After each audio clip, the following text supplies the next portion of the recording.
So a lot of people that I know personally are surprised that I'm able to eat so much meat in one sitting. And frankly, this, I forget what kind of cut. I think it was the shoulder cut. It's about 2.7 pounds. I got a sturdy fork, nice knife, and I just eat it. Fork goes right through, and I cut into it.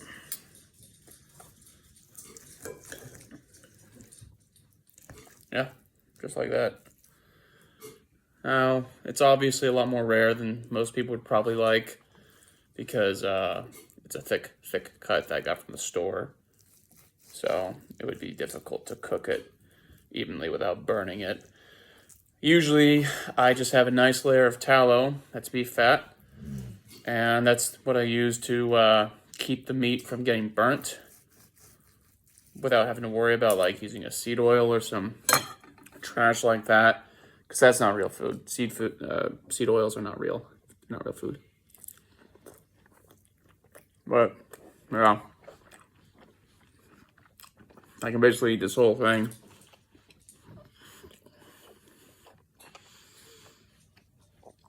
This is food. This is good.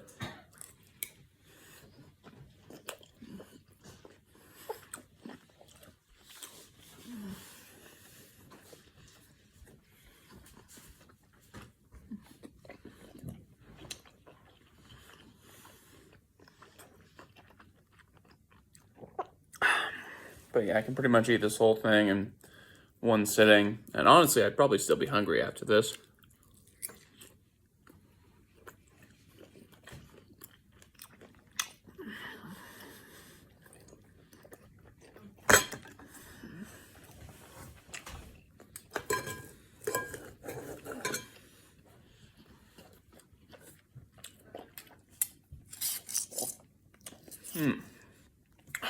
That's good.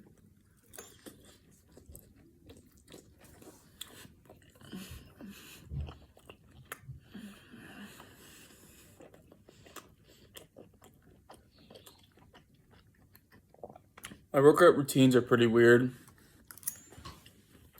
So I don't really do a lot of weights. I just do specific activities that I like that feel good on my joints, because I've jacked them all up from irresponsible decisions I made over and over and over again. That's okay. It's fine. It's a little bit cold in the middle, but that's fine.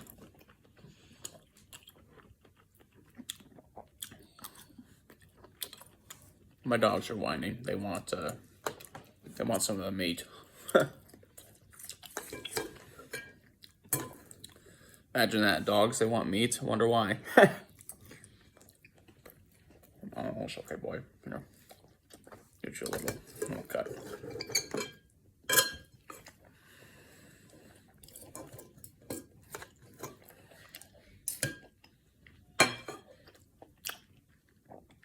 Come here, Ollie. Ollie, come here. Come on. Come on. Come on. Come on. Don't you want to? Yep. Yeah, come on. Yeah, that boy. And Arch. Come on. There we go. Give him little cuts. Only little. Oh, yeah, that's right. I gotta give the little one, the Shih Tzu. She's loud if I don't give her any, which is not a good thing, but oh well. Leia. Here. Trust me, I fed her her cut.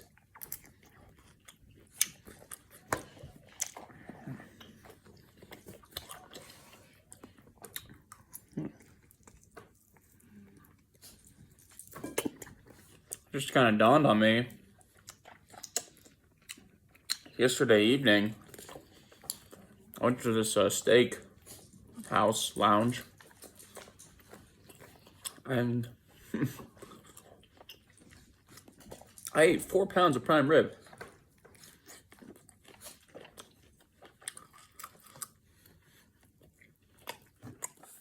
pretty cheap too. I only spent like $60 for an in-house dining.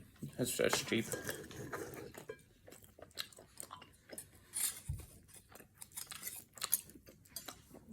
I hear some people say that it's better to eat meat raw than cooked.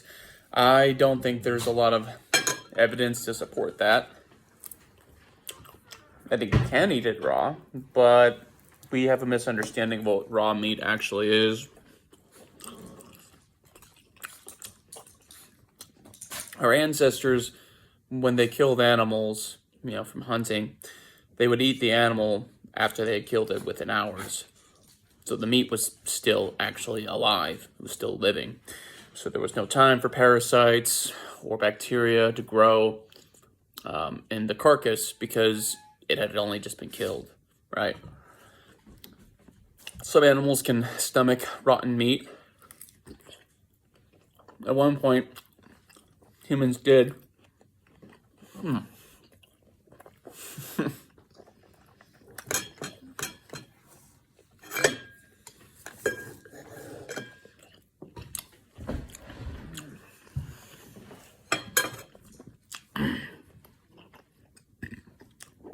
At one point, humans did eat carcasses and rotten meat because we were probably scavenger animals millions of years ago. And we probably had the ability to break down multiple kinds of foods, not just meat, but plants as well. But meat is objectively more nutritious than plants, and it always has been, and it always will be. So humans just started to eat more and more meat because it was abundant for the time. Think like mammoths and stuff. We killed those things to extinction. So good.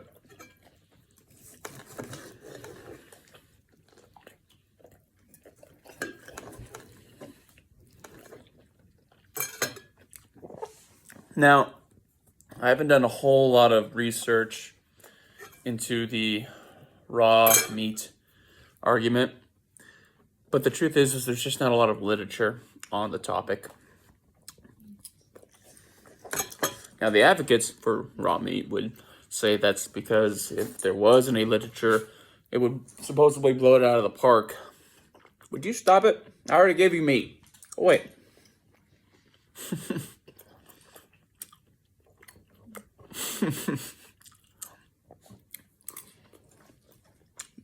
They would argue that because there's no literature that's evidence of raw meat, supposedly, they'd argue that when you cook the meat, it makes it harder to digest rather than easier. But that's not how the digestive tract works. Your stomach acids are no different than when you cook a meat. When you cook a meat, you're basically just making it easier to eat. You're making it easier to chew, easier to cut, and easier for your stomach acids to break it down into proteins and fats, which of course the body needs and wants.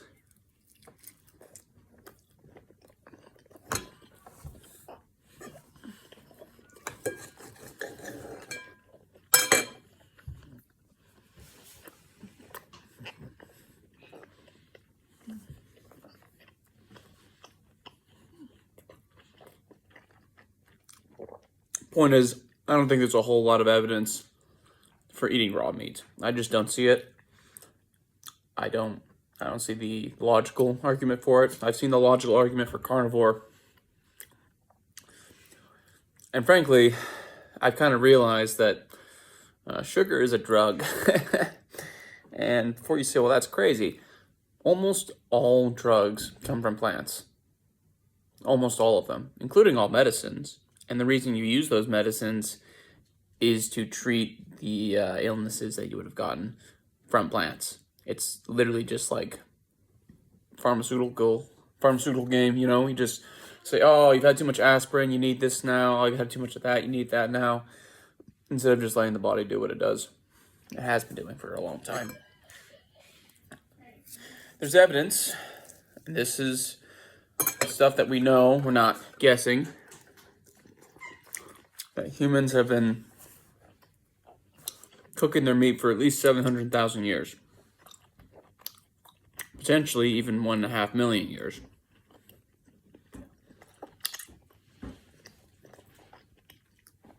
So obviously we've been cooking meat for a long time, and we've probably been cooking meat because it's easier for our bodies to digest, and we actually see that in our bodies. It's true that we have the ability to process and digest raw meat, safely, but it's actually harder for the body to do it because there's fibers in the muscle that make it difficult for the body to break down the muscle fibers into proteins and fats. Right? But when you cook the meat,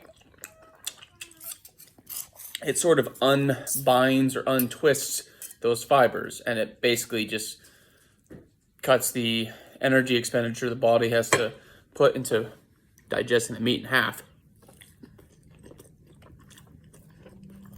Which is why we've been doing it for so long.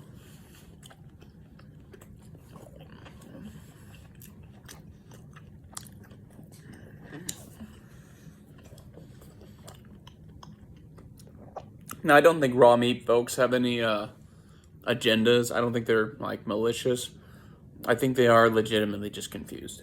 And, honestly, they're right about some things. Like let's see, HCAs or AGEs.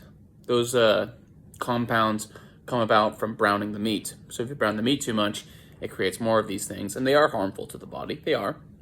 You can deal with it pretty easily when you're young, even up into your 50s. But as you get older and older, it becomes more and more difficult for the body to deal with it. But there is actually a way to get around this. It's called sous vide. It's basically where you put your meat in a glass jar and you boil it to the exact temperature.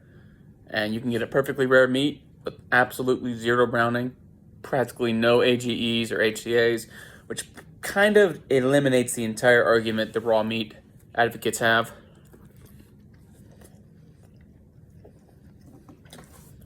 Personally, I think you should make things simple.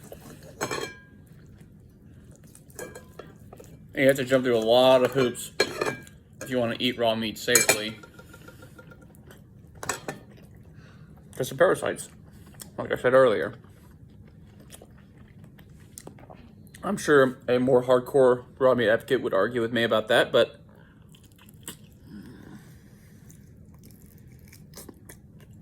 I just don't see the logic. I don't see the reason. I don't see the data to support it. So yeah. There's this one Australian YouTuber who has been doing raw animal products and apparently eats honey as well, which is, in my opinion, sus, because honey is literally just sugar.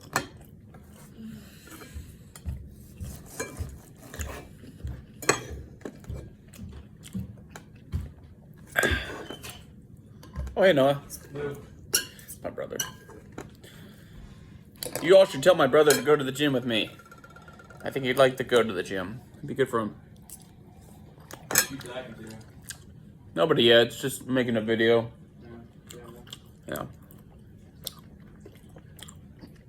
But this Australian YouTuber, he's done raw meat for 5 years. He's not sick or dying.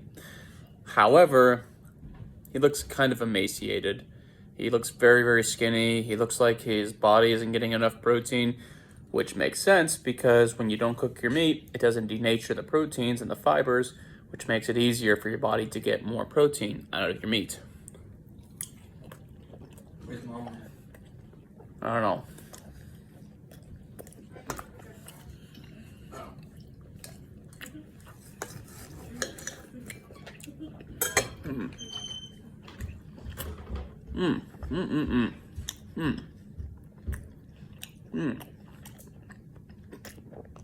Dude, this is so good. So the cost of this whole thing was about $17.52. Averages to about $6.50 a pound. when I'm not relapsing into carbs and sugars, I only eat 1 meal a day. That means if I was to eat this and 4 eggs, it would cost me less than $20 a day to eat, which averages to about $600 a month, give or take. Which admittedly, for one person, can be pricey. But I don't eat like this every single day either. Sometimes I'll have ground beef. Sometimes I'll just have eggs. You know, I'm not strict about it.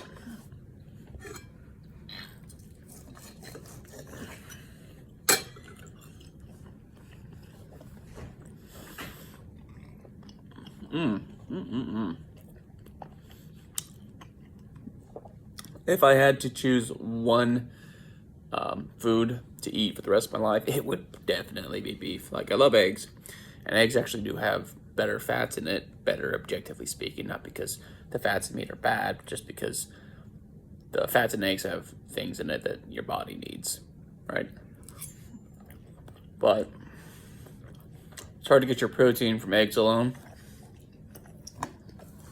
For example, a whole dozen eggs, including the eggshells, it's about 24 ounces.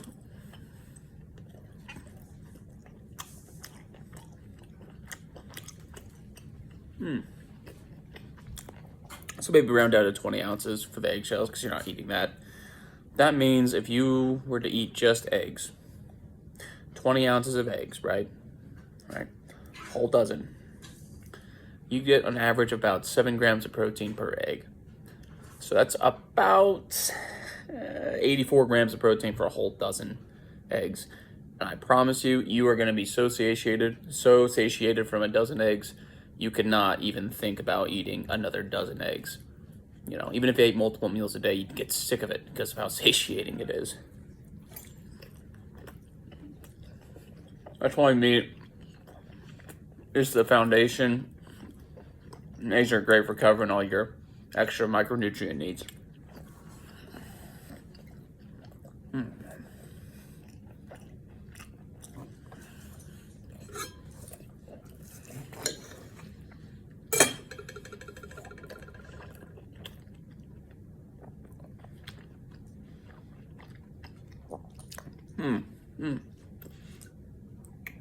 Not gonna lie, I usually just eat the meat. I don't talk, so this is taking me a little bit longer since I'm talking and eating, which is fine. That's good. The longest I've been able to stay on carnivore without going into a sugar eating frenzy, because I'm a humongous sugar addict. I've got a huge sweet tooth. It's been about 35 days.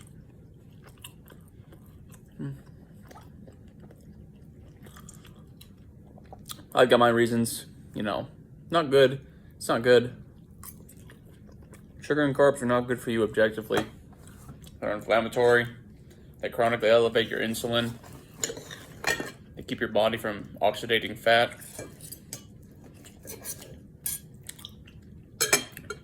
And even just having love handles is inflammatory and estrogenic to your body. I look good compared to the average American. The truth is, I'm still too fat. I should probably weigh about 20 pounds less, at least in fat. Which I will. But, when you got a food addiction, man, you kind of have to keep going at it until you get it.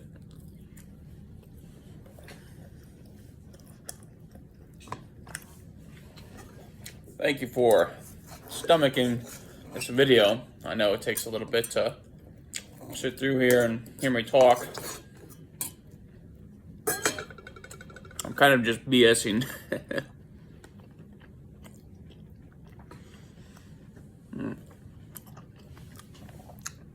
I consider myself a person who's willing to change their mind if they're given a good reason to change their mind, you know? That's why I believe certain things. That's why I'm willing to question those things.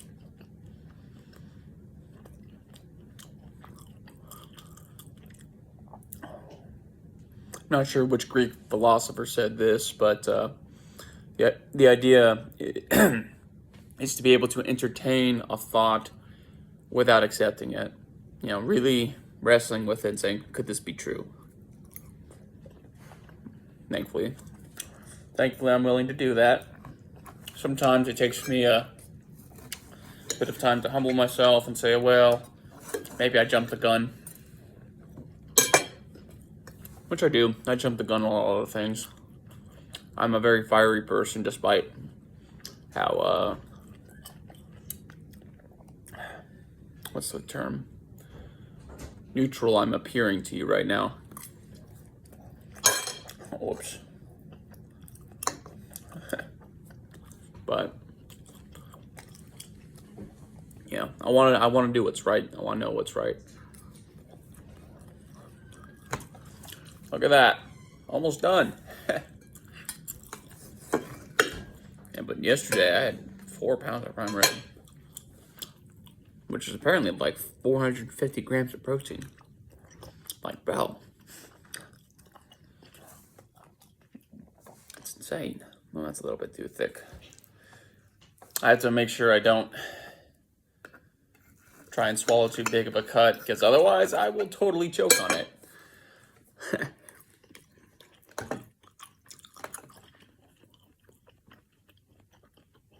I'll probably still go to the gym today.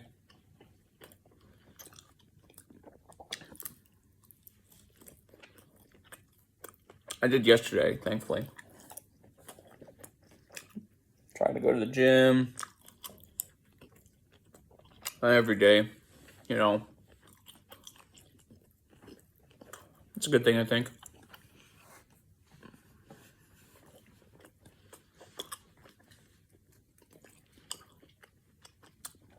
I weighed in yesterday at about 200 pounds on the dot. If I want to lose my excess fat, there's a few things I need to do. First, I need to get my body down to normal blood glucose levels. That's how your insulin stays normal.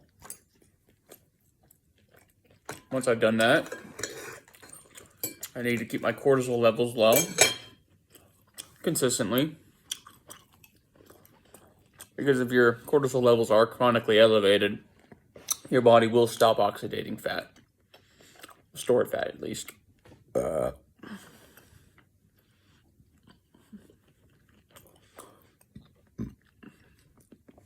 Get those 2 parts down.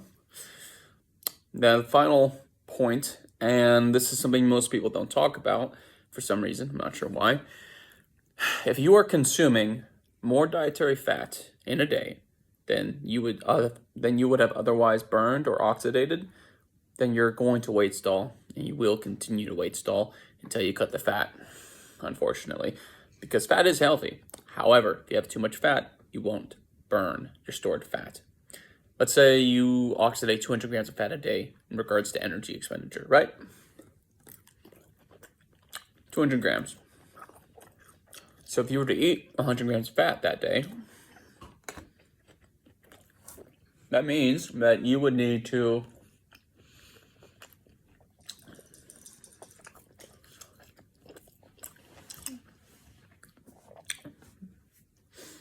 do that for at least 5 days to burn a pound of fat. A pound of fat is about 450 grams. No, it's just a rough estimate. It's not exactly how the body works functionally, but for layman's sense, right?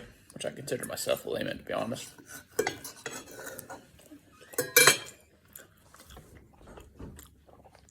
Yeah, but, yeah.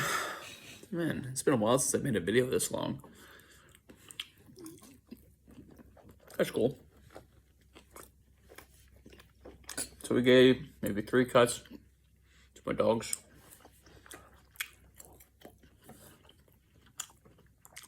So we're probably sitting pretty at 2.5 pounds.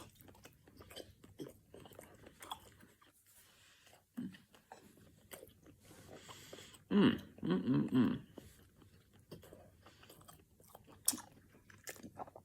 ended up binging today on bad food, peanuts and honey. I just like an addict, you know, I just do the same thing over and over again. Hardest part is the environment for me. I know that if I could remove all those things from my environment,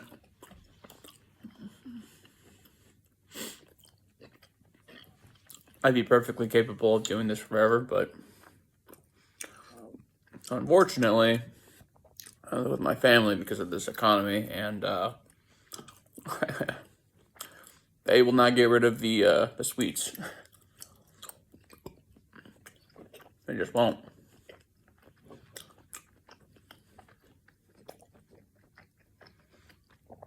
I guess it's gonna become normal to an extent, which is sad, but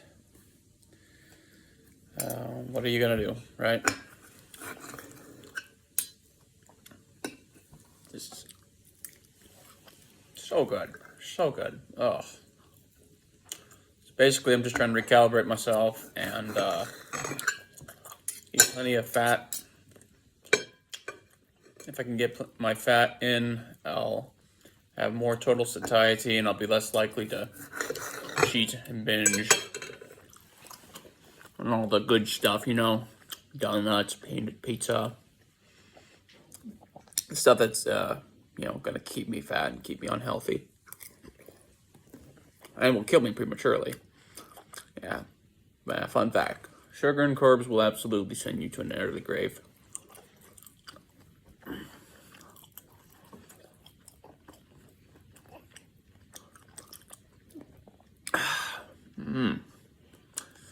Whew, good meat. You know, I feel like meat really is just kind of the answer to everything, bro. Just go eat a big old juicy steak. Okay. Let me get this one doll. Ollie. Ollie, come here. Ollie. Ollie. Come on. Come on. Come on. Come on. Come on. Come on. Ollie. Ollie.